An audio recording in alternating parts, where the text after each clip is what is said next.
ya ma ga-eme ọ ga-akwụ ụjọ ọkwọ mma ndị be anyị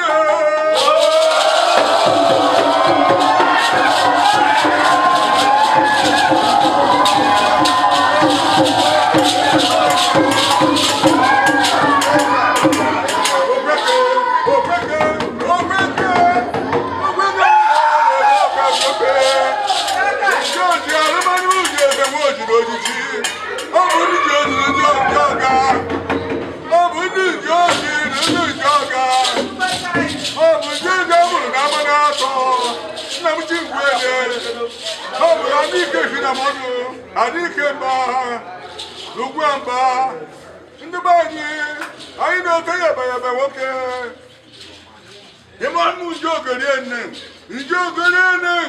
ndị be iwe nwere igwe ọgbada agbakata ma ejujogoro igwe okudabụ ndị mma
Chineke kere eluigwe ka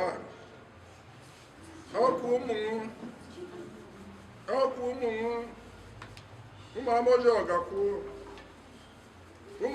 ọgakwụ na-eme omenala he nna anyị metere kwọrọ anyị ndị Igbo metere ọkwọrọ anyị bụ ndị Igbo omenala Igbo be anyị na-eme Chineke ọ bụ omenala ndụ na-eji adị ihe ọma meere anyị n'aha Jizọs ihe ọma meere anyị ọbụla n'ebe a n'aha Jizọs oke adịrị anyị oyi n'aha Jizọs amen.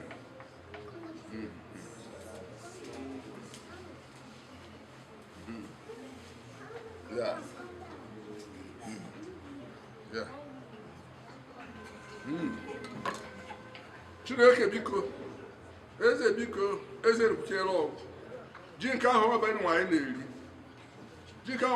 na-eri anyị na-arịọ ọnwụ eze Chineke anyị na-arịọ ọnwụ nna anyị na-arịọ ọnwụ nye anyị ndụ na ejike n'afọ Jizọs nye anyị ahụike nye anyị amamihe nye anyị ndụ ihe ọma meere anyị o ihe ọma meere anyị o ihe ọma meere anyị o ji nwa anyị na-eri n'ahụ n'ụwa akene ọkara urite nnukwu anyị dịrọ ndụ na ndị m ji ekwu oke adịrị anyị ụbọchị eke oke adịrị anyị ụbọchị orie adịrị anyị ụbọchị akwụ adịrị anyị ụbọchị nkwọ dịka eze obodo nke ma mụ nọ agọzi obodo nọ agọzi ụmụnne m nọ agọzi onye ọbụla tata ihe ọma ga-emere anyị ihe ọma ka emere anyị Chineke arịọ ọma kwe na ọ ga-adị ote na Jizọs Kraịst onye nwe anyị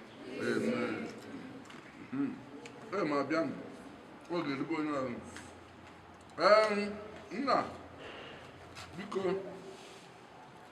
ọ bụ ji anyị na-awa nke ahụ tata bụ 4th August 2024 n'ebe anyị bụ AMORJI na-awa ji anyị na-awa ji Iyaji anyị ihe anya edolide je na AMORJI niile ihe ọma medere anyị na AMORJI niile na nkwa m na-ekwu oge a dị otu a na Jizọs nke ọkpara nke mmụọ nsọ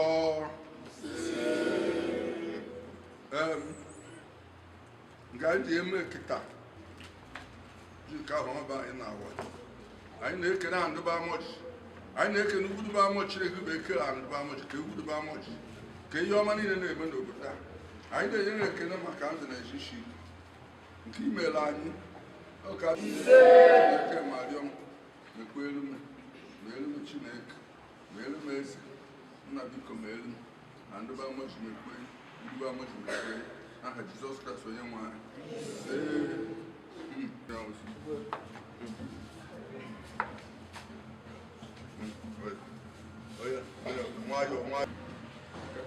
Okay, I'm happy for that. I engage with the Igwe, with the officers in the Enugu State. The deputy ambassador, you have a Igwe. You can look at that name. And the commissioner. Commissioners. Yes. Yeah.